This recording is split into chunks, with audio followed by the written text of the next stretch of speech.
বিয়ের পরে শ্বশুরবাড়িতে একটা মেয়ে কতটুকু ভালোবাসা সম্মান পাবে, তার স্থান কোথায় থাকবে তা সম্পূর্ণ নির্ভর করে স্বামীর ইনকামের উপর। এই কথাটা কে কে বিশ্বাস করেন আগে বলেন তো? আমার নাম জান্নাতুল মাওয়া, আমার বাড়ি টাঙ্গাইল। 8 বছর আগে আমি আমার পরিবারকে ছেড়ে এসেছি। এখন আমার শ্বশুরবাড়ির সবাই আমার নিজের পরিবার। ছেলের বউয়েরা শ্বশুরবাড়ির মানুষকে যতই আপন বলে দাবি করুক, শ্বশুরবাড়ির মানুষরা কিন্তু সময় মতো বুঝিয়ে দেয় ছেলের বউরা কখনো আপন মানুষ হতে পারে না। পান থেকে চুন খসলেই বলে ওঠে এটা তোমার বাবার বাড়ি না। এইখানে সব আমাদের নিয়মে চলে, তোমার নিয়মে কখনোই চলবে না। অনেক সময় ননদরাও বলে ওঠে আমাদের বাড়িতে সবকিছু আমাদের কথাতেই হবে, বাহিরের কারো কথা আমরা শুনতে চাই না। এই কথাগুলোর সাথে আমার জীবনের অনেক মিল রয়েছে।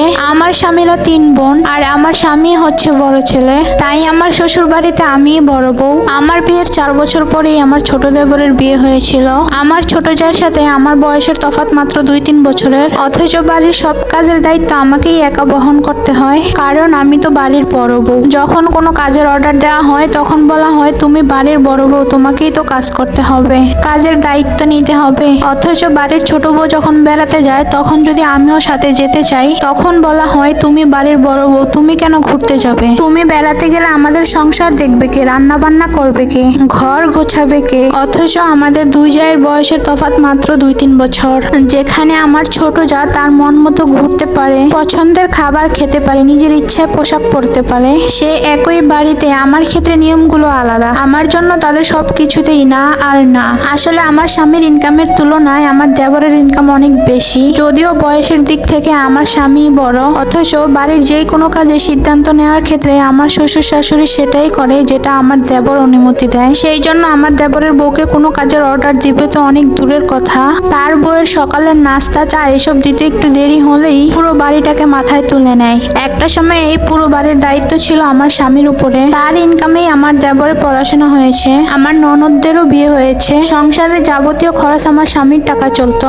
অথচ এখন এসে আমার ছেলের পছন্দের কিছু রান্না করতে গেলে তাদেরকে অনেক কৈফিয়ত দিতে হয়। আমার ছেলের জিহ্বাটা নাকি অনেক বেশি বড় হয়ে গেছে, আমি নিজে খাওয়ার জন্য আমার ছেলেকে শিখিয়ে দেই, এই ধরনের অনেক কথা আমাকে শুনতে হয়। একই বাড়িতে একই বয়সের দুজন সমবয়সী বউকে যখন 2 চোখে দেখা হয় তখন ঠিক কেমন লাগে এই জিনিসটা তারাই বুঝবে যাদের সাথে এমন ঘটনা ঘটেছিল। আমি অত্যন্ত মধ্যবিত্ত পরিবারের, বাবা মায়ের সুশিক্ষায় বড় হওয়া একটা মেয়ে, তাই কখনো শ্বশুর শাশুড়ির মুখের উপরে জবাব দিতে পারিনি। আমার স্বামীর ইনকাম কম বলে আমাকে 2 চোখে দেখা হয়, ব্যাপারটা কিন্তু এখানেই থেমে নয়। ছেলের ইনকাম কম বলে আমার শ্বশুর শাশুড়ি আমার দেবরের বাচ্চা থেকে আমার বাচ্চাকে কম ভালোবাসে। বাইরে কোথাও গেলেও আমার দেবরের ছেলের জন্য তার পছন্দের কিছু নিয়ে আসলেও আমার ছেলের জন্য আজ পর্যন্ত হাতে করে কিছুই নিয়ে আসেনি কখনো। এই 8 বছরে তাদের জন্য চোখ কান বন্ধ রেখে যতটুকু করেছি সবকিছুই নাকি তাদের জন্য অল্প ছিল, কখনোই তাদের মন পাইনি। অথচ আমার ছোট যা কোনো কিছু না করেই তাদের মাথার তাজ হয়ে আছে।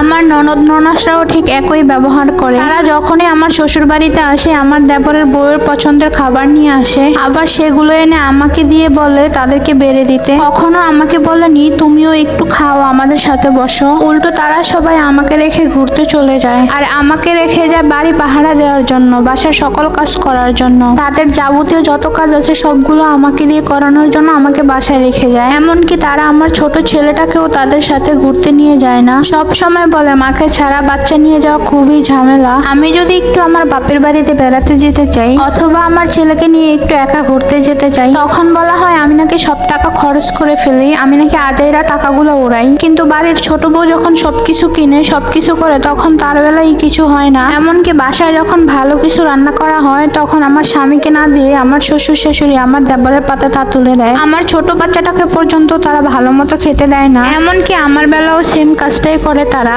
প্রত্যেকটা মা নাকি তার সন্তানের জন্য সমান, কিন্তু আমার শাশুড়ি আমার স্বামীর বেলায় পুরোটাই উল্টো। বাড়ির বড় বউয়ের দায়িত্ব নিতে নিতে আমি প্রায় ক্লান্ত হয়ে গেছি। মাঝে মাঝে আমি ভাবি আমি যদি বাড়ির ছোট বউ হতে পারতাম আমার আর আমার ছেলের কপালে এত অবহেলা থাকতো না। শ্বশুর শাশুড়ির আদরের ছোট বৌমা হতে পারতাম, ননদ ননাসদের প্রিয় ভাবি হতে পারতাম, নিজ স্বাদের মতো চলাফেরা করতে পারতাম।